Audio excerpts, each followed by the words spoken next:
अगर आप एक ऐसी विधा को जानते हैं जिसमें किसी विशेष जगह से आपको पोषण मिलता है,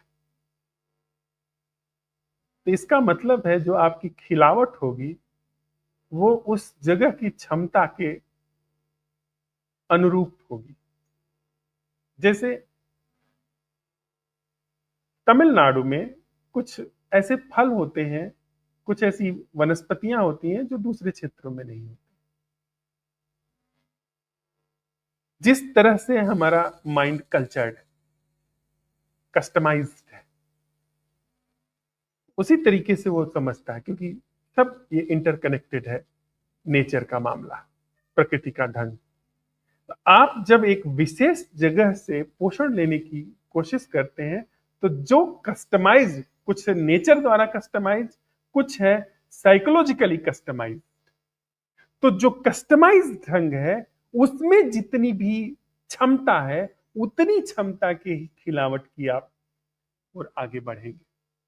जितनी सामर्थ्य उस बीज में है, जो बीज उस विशेष जगह पर पोषण पाता है। जैसे यहाँ कोई फल होता है, हो सकता है वो अमेरिका में ना हो, वहां की जलवायु अनुकूल ना हो। वहां कोई फल होता है वो यहाँ पर ना हो, पर जो भी फल होगा जिस जलवायु के लिए अनुकूल होगा उससे वो उतना ही पोषण ले सकता है जिसके लिए वो डिजाइन है, जितनी उसकी सामर्थ्य है।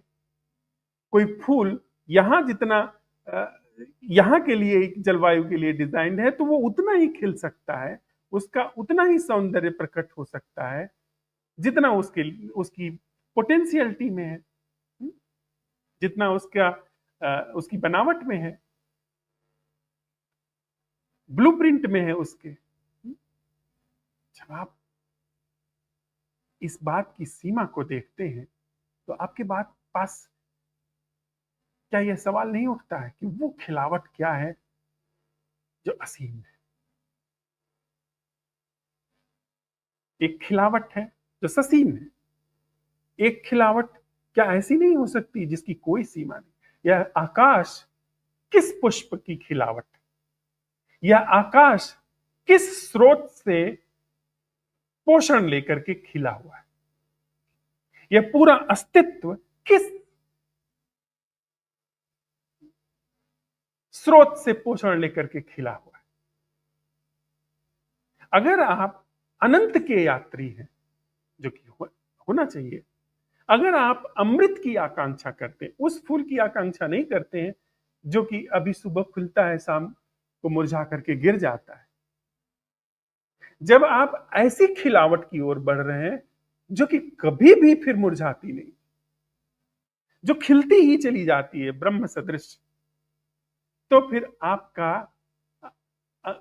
स्रोत जो है वो रूट नहीं होगा, ओनरशिप नहीं होगी, पोजीशन नहीं होगा, अटैचमेंट नहीं होगा।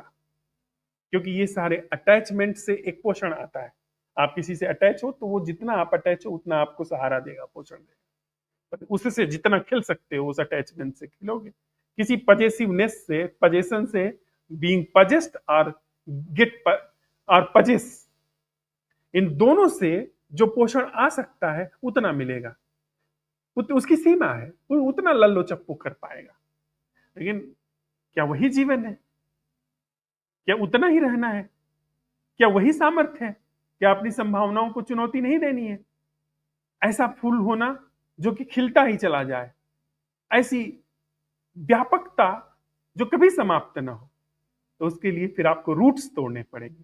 फिर स्पेसिफिक रूट से आपको पोषण लेना बंद करना होगा। फिर आप सवाल उठाइए अपने भीतर कि वो पोषण लेना क्या है जिसका कोई स्रोत नहीं है,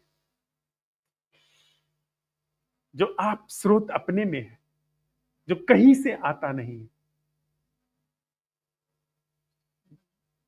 कोई देश काल जिसका स्रोत नहीं है, वह पोषण जिसकी कोई कंडीशन नहीं है। फिर वो सवाल उठाइए। उस सवाल में आपको उत्तर तो नहीं आएगा, पोषण आएगा। उस सवाल के उत्तर में आपको उत्तर नहीं आएगा, पर खिलावट होगी जो शायद आपको पोष करके हो।